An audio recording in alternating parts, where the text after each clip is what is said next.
Bird, bird, bird, bird. Get him, get him, get him, get him, get him. Yeah! Ron Babe was right. Ron Babe was right.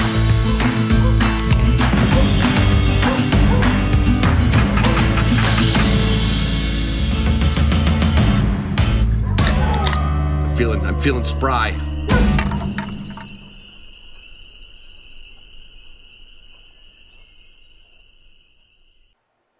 Hey everybody, what is it? The 20, I can't see. I got new glasses. It's a good reason to get new glasses, isn't it? Monday the 22nd, not Sunday. Well, see, yesterday was one of those days that I decided to be a sports fan. And I opted to not put the podcast out because, first of all, everyone was watching the Detroit Lions yesterday, right? And then watching this and watch. So I said, screw it. I'm going to put it out on Monday. It's all right. No big deal. You know, the title sponsor of this show, Onyx, is the title sponsor of most people's hunts. So it just kind of makes sense that Onyx is our title sponsor because they're your title sponsor in whatever you do outside. Gunner Kennels could be your title sponsor for your dog's transportation crate or their food crate or their bumpers or their food bowls, everything they make. And I'm going to have everything that they make at my booth at Pheasant Fest. So come by, kick the tires, feel the hinges, put your name in a drawing. We'll have a QR code. We're going to be giving away so much stuff at Pheasant Fest. You will want to go to Sioux Falls just to get our QR codes. We are going to be giving away Gunner Kennel. We're going to be giving away W Hunting Supplies. We're going to be giving away Waltons. We're not going to be giving away a four-wheel camper. Although my four-wheel camper Model M will be on the floor right across the hall from me. You will be able to see what I've been yakking about if you come there. We'll be giving away Canine Athlete. Purina Pro Plans, usually they're just giving it away at the end of the show. Boss Shotgun Shells, I'm sorry, they're just not giving that away. They'll give you some sample boxes, like when they were there a couple years ago. It's the best non-tox. It's the only copper-plated non-tox that is on the market. So, therefore, not just because it patterns better and kills better, it's just better. And it's all made right here in Michigan. If something's made in Michigan, I would be better if I was made in Michigan. I was made in Illinois. So there's a lot of reasons I can't get thoughts out of my head. Yeah, but if I was made in Michigan, I'd be the best, just like Boss. Garmin is the best tool that you can use to train your dog, track your dog, to track your own heart rate. I use my Garmin Instinct watch every day of the week.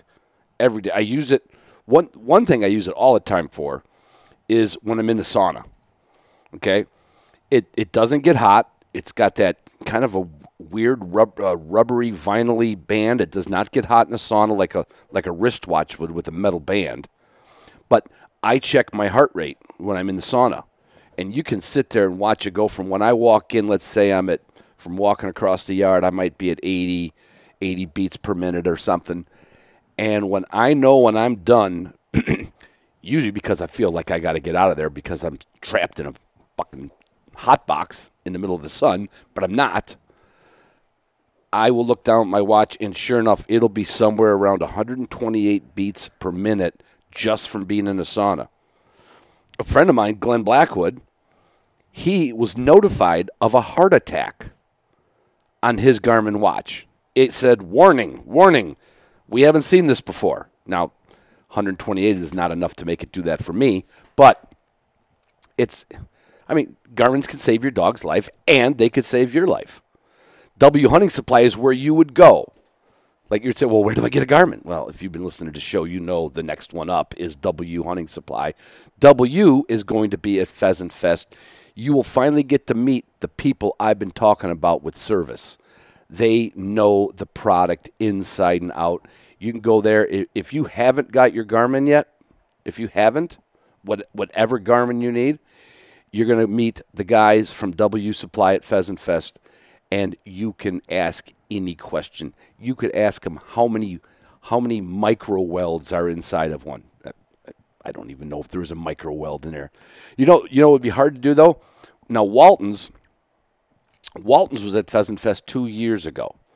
It would be hard to ask one of the guys at Walton's how many items are in their catalog. I'm telling you what, I'll bet you the average employee, except the guy who puts the catalog together at Walton's, even knows how many thousands of items to make your wild game kitchen are in that catalog. You ought to find out.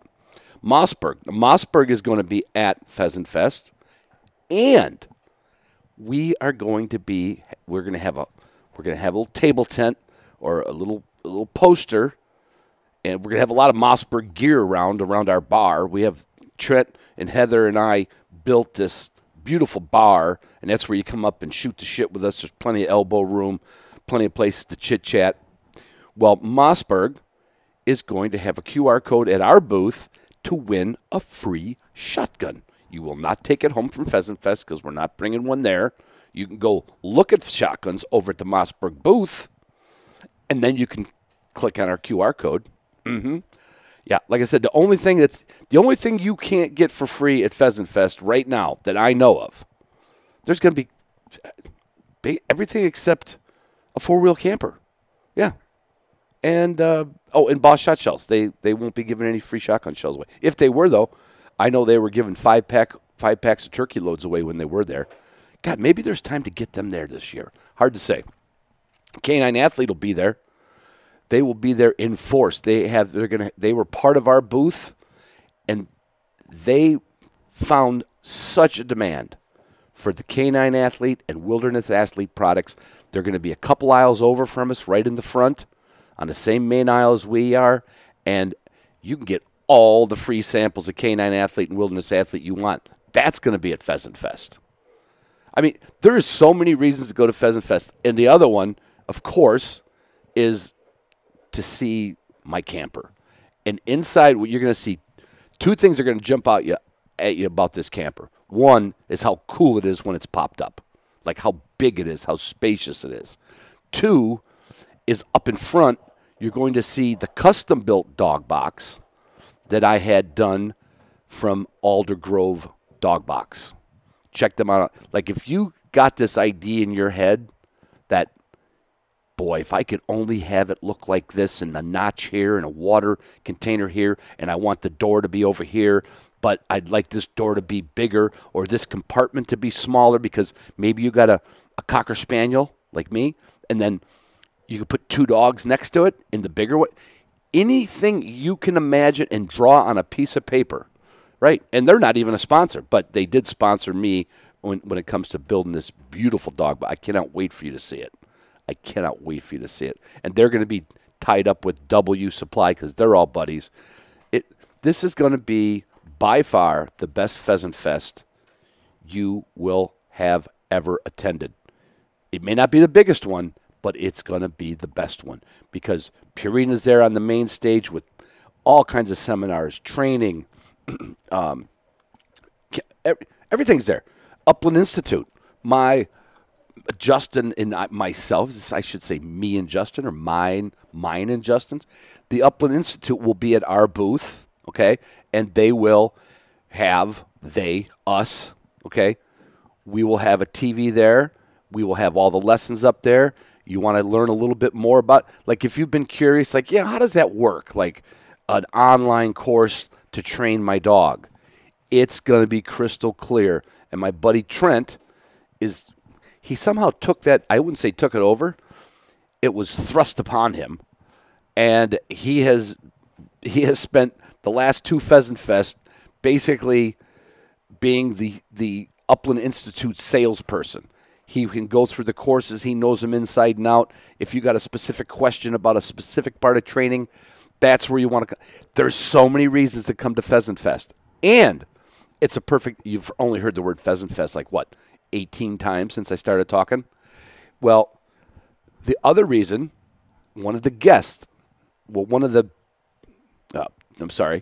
the people I met there last year who came around at the end of Pheasant Fest looking for donations were from the Collegiate Pheasants Forever chapter at Iowa City, okay? I think that's Iowa State. And they reached out to me this year to see if there's something I can do. I said, well, let's let everybody know there's something they can do. They're going to be at Pheasant Fest, and they're going to be on, not they, Rachel is on this episode. We're going to get a little history of the collegiate chapter, what it takes to run one. Up until last year, I didn't even know there was such a thing as a PF chapter and banquet on a college campus. What a great idea. You know what I mean? It's like, let's plant the seed early. Right? Don't be like me and go to banquets, when the time you're in your 30s. No, might as well go in the cheat. Might as well go when you're in college. Of course, everyone knows. So that this. With the other thing, before I hang. Now that was pretty quick, right? Where are we at? 10 minutes. Okay, I've been worse. All right. Patreon patrons are getting a monthly dose of the history of my dogs, totally unfiltered. Stories I do not and will not ever tell on a podcast, but Patreon patrons will be getting that at the behind. No, not behind. See, I already blended the other commercial into it. Anyway, if you have not become a Patreon patron, I would do it soon because, if nothing else, here's why. You might have noticed there was something missing in the lineup here. If you listen to my podcast, that's okay. That's just a change in lineup, okay, for right now. But I'm going to be doing some work with Marsh Gear coming up here, and we'll make everything probably official in February. Patreon patrons are going to get a kick-ass discount. I mean, all listeners will get something. They'll get like 15% or something. But Patreon patrons are going to get a kick-ass discount on Marshwear. Check out Marshwear. It's got everything you like. And it's not really just hunting clothes. It's more like lifestyle clothes. But, I love it. I just wrote an email back to Marshwear. And the whole booth, they're going to be everybody that's in my booth, Roof, Bill, Trent, Heather, Jack, me. We're all going to be rocking our logo on Marshwear. Marshwear's going to be there. They're going to come and visit. That was from episode last week. That was Kate and Braden. And they're going to come up there. They're going to hang out at our booth. They're going to have a QR code for you to come up. They're going to have an online catalog.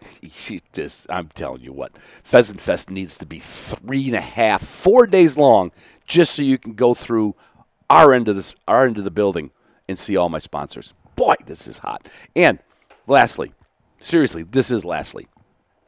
Sounds like I'm saying Lassie. Lastly, Behind the Dog Films, we released, all you have to do is go to behindthedogfilms.com and you can watch I will call it a documentary expose on the poodle pointer in the United States by the one and only Bob Ferris, who has been in the mix from the beginning, from the Bodo days, for those of you who know the reference to Bodo, okay? It's $4.99, and you're going to come out of there feeling like like if you're a John Wayne film fan, like I am, I mean, only all my older listeners are, I get that. Or let's say a Brad Pitt. This is like being a Brad Pitt fan. Is that relevant these days? God, I wish I had a co-host with me all the time that would know something about, modern stuff. But let's say you love Brad Pitt movies or Nicolas Cage movies. See, that's aging myself too. Anyway, get the idea.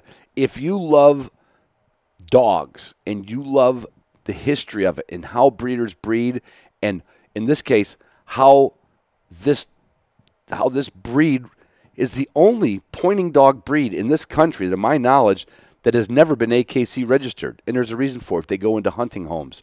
And people like Bob and all the other breeders in the Poodle Pointer Alliance, they are making sure now, please, you know what? Here's your choice. All right, this month, I could get, I could send Ron $5 in Patreon. I could listen to all this extra content and get these extra discounts. Or I could buy the history of the Poodle Pointer with Bob Ferris on BehindTheDogFilms.com. That's $5 too, $4.99, okay? I'm telling you, buy the film, watch it, and then next month become a patron. Now, if you're smart, If you're smart, you'll do both. But I understand. Hey, it's $5 a month. It's the price of a beer, right? But go out to a restaurant and get a good craft beer. It's $5. What's $5? It used to be a lot. It's not enough anymore. But here you go. Episode. Me and Rachel learn a little something about the youth of America coming forward, stepping forward, and paying it forward. I love you guys. I love you girls. I love you girls more. We're here. All right. We are on a Zoom call with Rachel Haro. Now, you may not know that name, but if you come to Pheasant Fest, you may run into her running from booth to booth with the Iowa Collegiate chapter. I'm sorry, Iowa State Collegiate chapter of Pheasants Forever. There's only a handful or two of collegiate chapters, and you may be approached by Rachel and her gang of thieves as they come around looking for anything they can get for their next banquet. So we're going to have Rachel on the show to talk a little bit about the collegiate chapter, her background, and who knows what rabbit holes we go into with Pheasants Forever. So Rachel, welcome to the show. How are you? I'm good. How are you, Ron? I'm great. Give us a little background on I didn't even know. Everyone knows if they listen to this podcast, I never went to college. I visited a couple. But I know there was no PF chapters in colleges back in the day. What's the history there? Yes, we are the first collegiate chapter of Pheasants Forever. We started in 1999 as a campus group, and we've been going strong since. This will be our 24th year this year for our banquet. We're just student run entirely. We have some help with our student advisors and professors, but it is primarily run by just the Iowa State students for our club. Do you have any idea? I know that a little predates your start into it before you were in college. Do you know who it was? Do you have like the picture of the founder? Like, who came up with this, or do you know? I'm not entirely certain. I know there's an article out there somewhere with all the details on the very first banquet. I think it's published in the Iowa State Daily, actually, but I can't remember the name right off the top of my head. So it's no one that's still holding anybody's hand. You guys, it's a lot to hold a chapter together, and then it's a lot to do the banquets. And you guys have an annual banquet. Where did you? Is this information just passed on from class to class in college? Like, it's a lot to do. How did that work? It's definitely difficult because we rotate every 4 years at the minimum. Everyone's switching jobs constantly, and it's really just a learn as you go job. Our banquets are definitely less put together than a lot of the more well-known chapters that have had officers for years and years, but our student advisor, Tom, really helps out a ton with that. He's been with the club, I think, from the very start of it, and he's able to help pass on the information as well as the handbook. We have a nice little handbook that gets passed on to officers, just kind of like a little how-to and the down and dirty of how you have to run a banquet. But it's primarily passed on, and we just learn as we go. Our sponsors and our attendees and all of our club advisors are super helpful and just fantastic with helping us run it, though. It's got to take a lot of meetings, I would think, though, right? A lot of coordination because Yes. you guys are As busy in full-time school, let alone some in sports, whatever. And then you've got to plan. I know I used to help plan a couple banquets 30 years ago. And I remember like the president, after like a dozen years, like, please, somebody else be the president, right? And you guys got to go like, next year, you're the president. Next year, you're the secretary. That's got to be a chore. How did they hook you into it? That's a good question. Oftentimes you just get pushed in the position. We Oh, really struggle to find new officers sometimes just because the time commitment is certainly a great deal of time, especially with your academics on top of it. We push that academics always come first, but our club members are really great at devoting a lot of their time to this club and just making sure that we're able to promote the organization as much as possible. Um, Primarily, we only have about 4 officer positions just because it is a smaller club and chapter. So it's a little bit easier to fill those, of course, but it is certainly a chore trying to find new members and officers. I bet it is. It probably has something to do with a get together somewhere, and you get somebody to the point where you're like, all right, now I ask them, or Yes. now I tell them. Guess what you're doing next year? Um, how does that the funds that you raise, because all chapter funds have kind of a path, right, where they Mhm. go for when you hold your banquet. Where do those funds go? You're not going to be putting any CRP on Iowa State campus, are you? Or what? No. I'd like to know you were, but I doubt if you could. Yeah. The great thing about Pheasants Forever is we get to decide exactly where those funds go. So we don't do donate some to nationals just because they're fantastic at what we do and we greatly appreciate all of their help and support. But the nice thing is we can choose where all those funds go. So primarily we donate to properties in Story County. We work to provide funds to acquire new hunting properties in Story County's name, as well as devoting our time and efforts and money to restoring properties where more tree growth has grown up or there might be a need for a prescribed burn or such. But the main property that we focused on in recent years is the Skunk River Flats, which is in Story County, about 10 minutes from our state campus, actually. Is it a place you can actually go to now and do a little hunting? Yes, I take my pup all the time down there to the prairie just to run and just kind of get her nose used to things. It's Yeah. really great. There's about 15 to 20 acres down there that are really easily accessible, and then even more back behind. Rachel, did you say you were a senior or you're a senior now? Or Yes, I'm a senior at our state. so you'll graduate next year? Hmm. Okay. Where does I know you told me before we hit the record button you have a probably one of the best names ever of a dog and one of the most popular dogs. You have Taffy, a 1-year-old German Shorthair. Where does Yes. Taffy where does Taffy live on campus? Are you off campus or how does that work? So I live a little bit further off campus in an apartment on the east side of Ames, and she lives with me full time. She's a super spoiled pup. She gets to sleep in bed every night and enjoy the fireplace, and she loves it here. There's so many people that she gets to hang out with. Do you have roommates with dogs too, or is this a Yes. So we live in a 5 bedroom, and there's only one other dog though, but they love playing and getting along. and then you guys kennel them during the day, or are they good enough to be like left at home? Because that's a little with a 1-year-old pup, that's a little shot Yes. spotty. She Yeah. doesn't get kenneled a whole lot. Most of the time, my roommates are home, and if there's someone home, we just leave the dogs out so they can play and chill. She gets kenneled maybe a couple hours a week when we all have to run errands or something, but primarily she has the run of the apartment and runs from room to room and bothers all my roommates while they're trying to do their homework.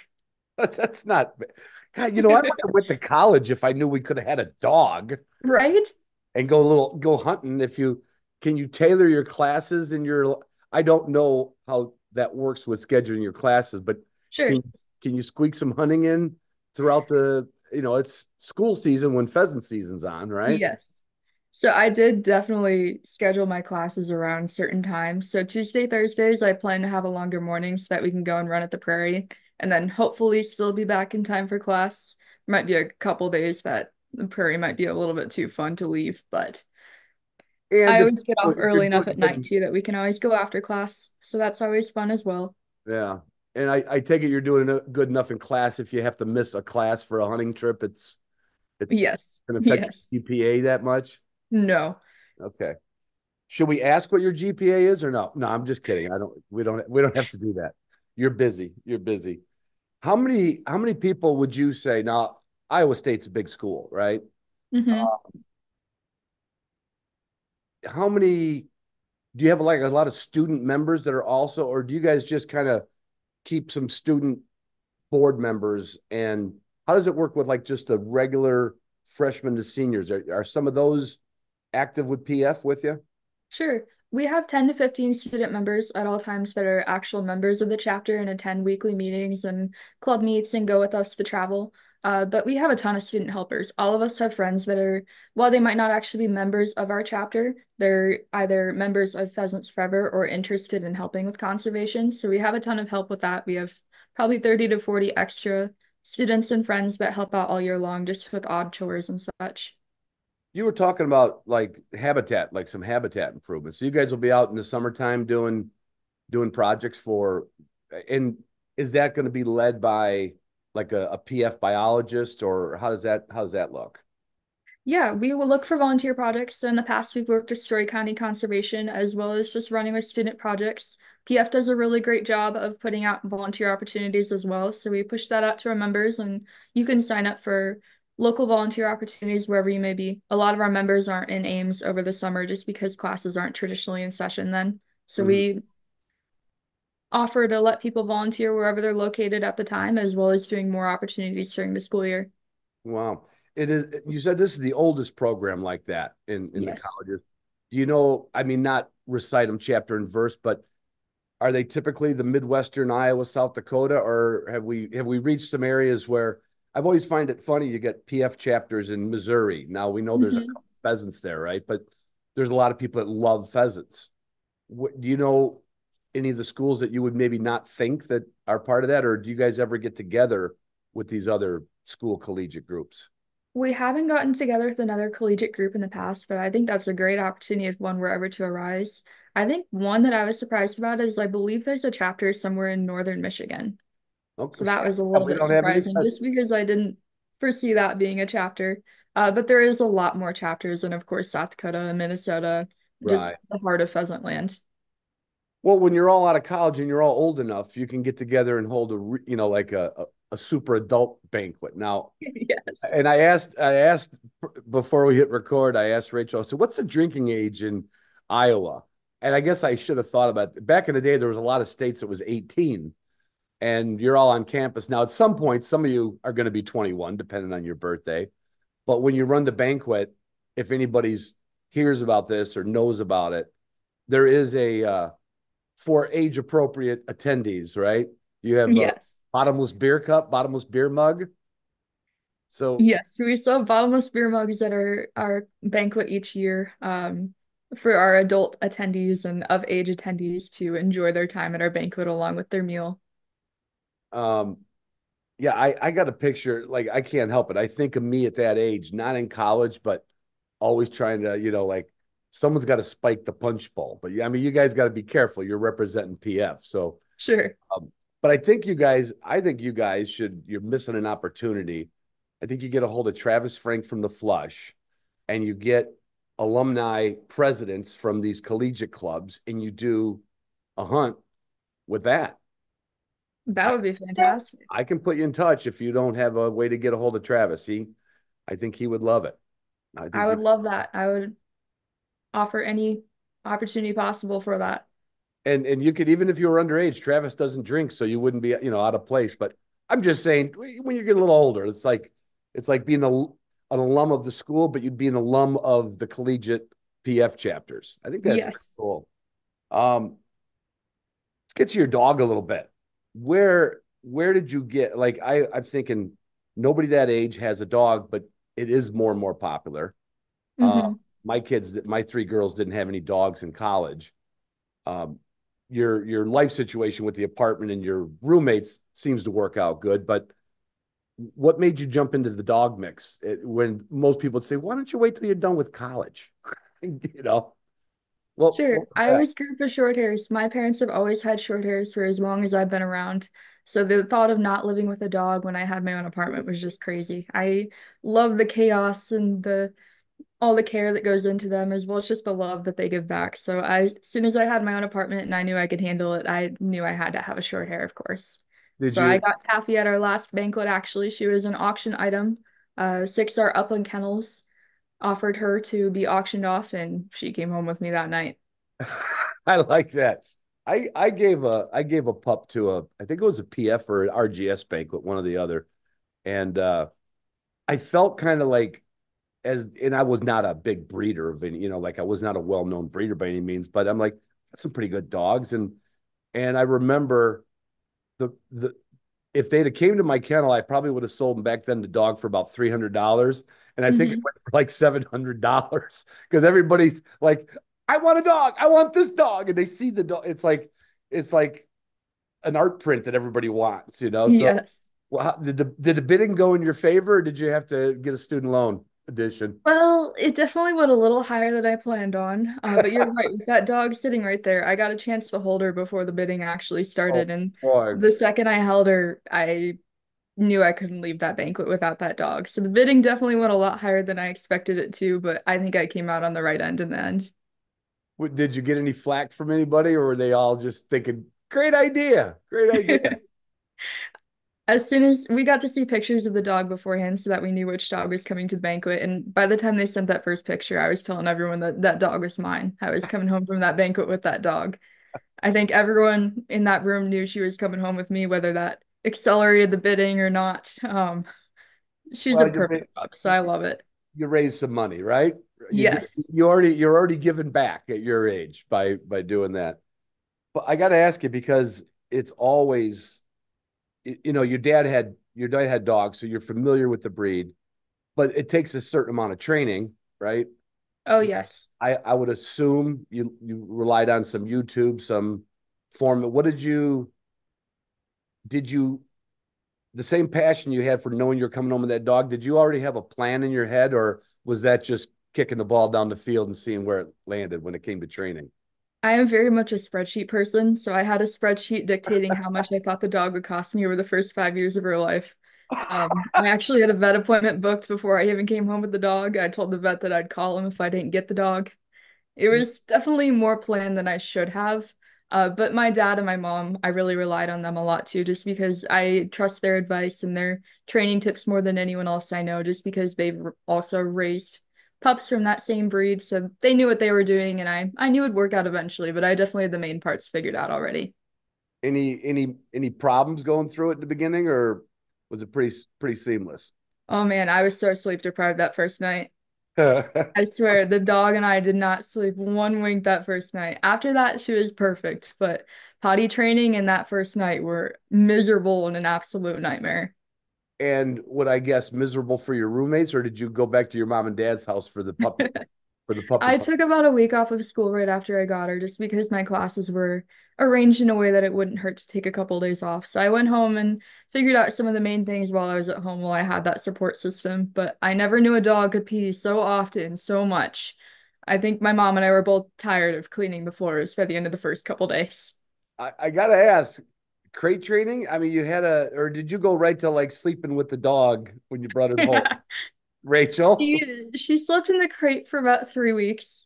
She actually the only time she whined was that very first night. After that, she was perfect in the crate all the time. I think she came crate trained. Chris Riddle is really great at training his dogs, so they were already very behaved and very crate trained. But Oh, about good. 3 weeks in, I was very tired after pulling an all-nighter the previous night, and she accidentally fell asleep in my bed, and I don't think she's really slept in the crate since. Jeez, that's pitiful. That's Right? I'd love to be a dog like that. Yeah, and I'm not saying I wouldn't do the same thing. I know I'm always glad that I have to kind of keep my dogs on the road. They sleep in bed with me, and this has been forever. And in the kennel here where we're recording, they all have their own kennel, and so they can all see me, but they're so used to it's. I'll tell you, I never went sleep deprived because when I had to get that first night or that first week of crate training done, I just walk to the house and nobody hears them, right? You don't lose that. Hmm. They're going to sort it out. They're going to calm down. They're going to learn a little impulse control. And I've never had that, but I've had the potty training problems. I've had some dogs that it's like, come on, you just went, and yeah, it gets a little old. And then after a week, then you went back to your apartment. Yes, I had to go back just because my classes were still going, of course. I had to be back for the club and everything. My roommates were a great help. I lived in an apartment last year too with some really great roommates that helped take care of her. So even while I was at class, she had love and care and she got to be out a lot, but we definitely went through quite a few rolls of paper towels. Do any of your current roommates hunt with you now? Not right now. I'm trying to get them interested in it, but none of them grew up in a family that hunted, so it's a little bit more foreign to them right now. So We plan on going out this spring though and shooting targets, so I'm excited for that. there you go. That's a good entry. And they got the dog, and your history might repeat itself within the confines of that apartment, I think. Yes. Good. So you had hunting experience way back in the day. Like, how did it start for you? Was it, I'm assuming family you mentioned. What was your start in hunting? My dad taught me how to hunt probably around age 3 and 4 just by shooting tin cans out in the woods at my grandparents' property. We did a little bit of squirrel hunting, turkey hunting. Occasionally, we'd go out and just sit in the woods and just watch. I didn't really get into upland hunting though until the last few years. I think we went out a couple times when I was in middle school or high school, but the last few years when my dad got their second short hair is really when it just jump started my upland hunting career. We go out any weekend that we can and just spend time with the dogs. The best part about that is just getting to see the dogs work. I am so sorry. I think we got that all. I hit my ringer off there. That was my bad. Um, so you're a little bit of upland hunting later on, but now what's your dog? What's Taffy like? A year old. This is its first season, and I know you said you broke your foot, right? Yes. Your GPA is real good. Um, how was the dogs? I'm trying to form this question. The first time you take a dog out, you're like, okay, there's no leash, no check cord, maybe, or maybe you left a check cord on it. You had to be a little apprehensive, right? Or were the puppy walks just did it work out okay, or was there a little oh shit moments? I was definitely very nervous the first time we took her out. We live by Wickiup Preserve out in eastern Iowa. So the first couple times we took her out, my dad and I would take her on a super long line. It's about 100 feet or so. So that way, if she was running somewhere, we could probably grab her from the leash. But we Right. took her out with my parents' dog, and well, my parents' dog doesn't love that the little puppy's following her around constantly. My dog is obsessed with my parents' dog. So they just followed each other around. That way, if they got a little too far out, we could call my other dog and my dog would come running as well. So it worked out in the end, but it was nerve-wracking the first few times that we did it for sure. Did you end up getting a tracking collar for it or anything? Just so you, Yes, she wears a Garmin collar now, which definitely takes a big load off my mind. yeah. Did you get the watch to go with it? No, I did not do that. Oh, Luckily, my dad had an extra GPS collar sitting around, so as a nice. college student, I definitely took advantage of the free collar, but I am looking into a watch for the future. Yeah, you're gonna love that. And then all you got to do is look at your hand. Oh, there she is over there. Yes. Love that. Were you able to have any success with her this year, or she's just is she doing her job? Yeah, she's doing really well. She's finding birds okay. We're still working a little bit on steadiness. While we're able to go out and play around at Skunk River Preserve and all, she's found lots of birds, pointed. She likes to point the songbirds on my patio right now. Yeah. Um, haven't gotten her first pheasant quite yet. I'm also working on actually hitting the bird, so that would help too. Well, we got to blame your dad then if he didn't prep you for shooting clay targets or anything. Or I think did I had bad shot. Definitely no shot in the shells. you ever see that movie Escanaba in the Moonlight? No, I haven't. Oh, it's an old movie with Jeff Daniels. It's about a deer camp, and the one brother he's never got a buck. He's the buckless youper they call him. And his one brother goes, he says, "Well, it's just more like you're a shitty shot.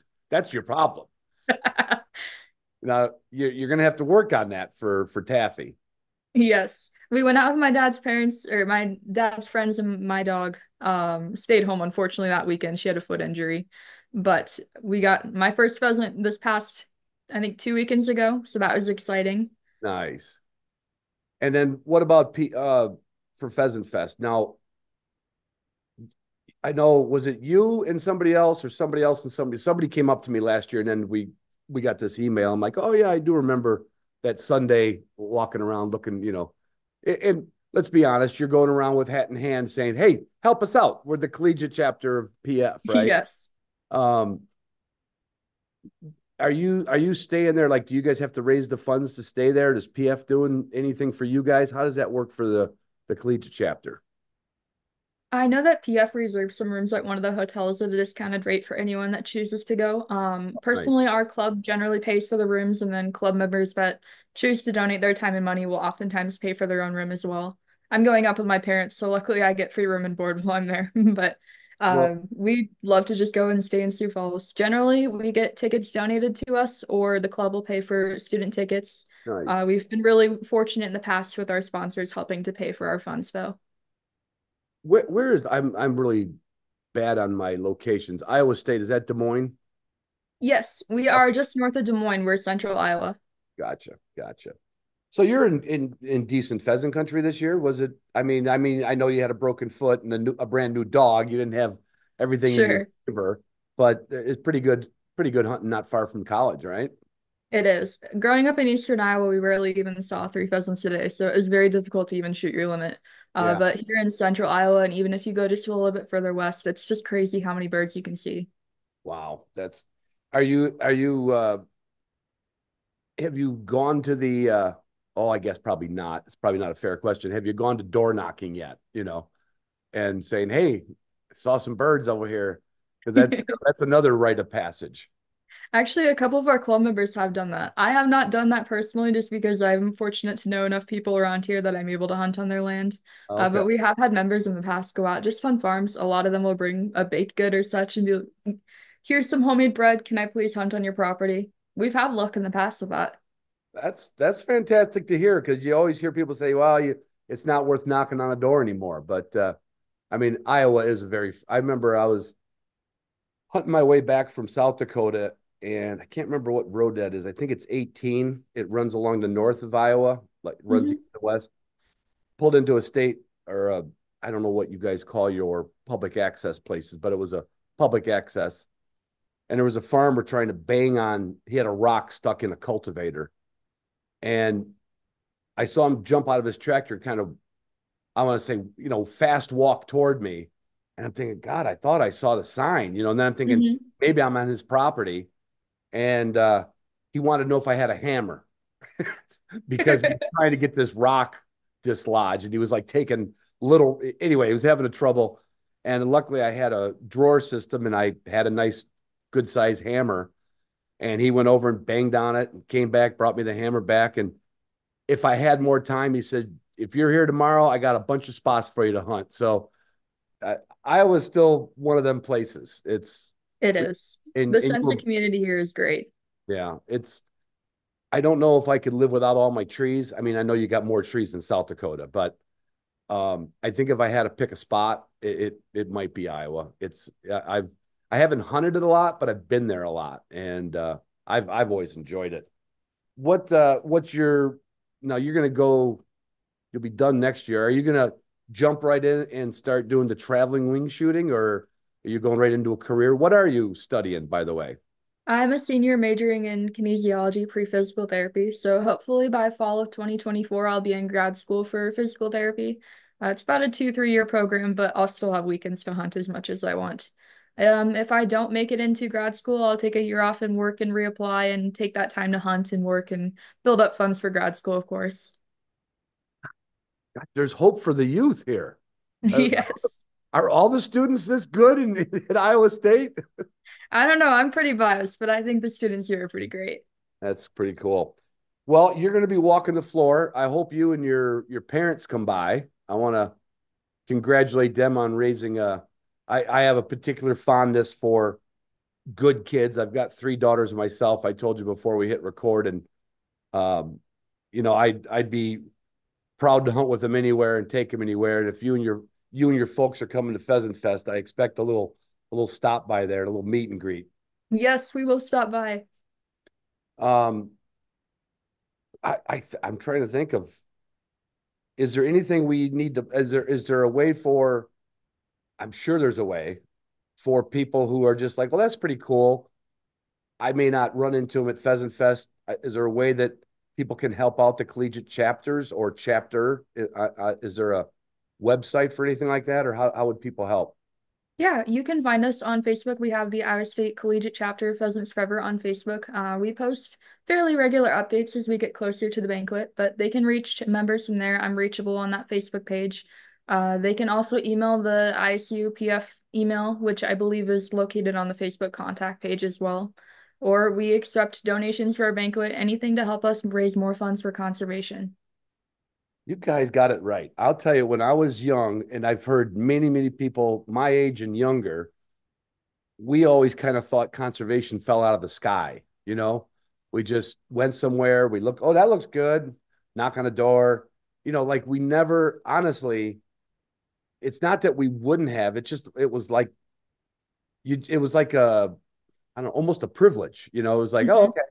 okay. I didn't start going to banquets until I was probably 30, and you're going to have banquets you'll have a dozen banquets under your belt by the time you're 30. I Uh, hope so. any aspirations? I know with physical therapy, I don't think PF's going to have a job offer for you, unless they get any bigger and they have their own medical center. Of But course. do you plan on continuing with PF with at another?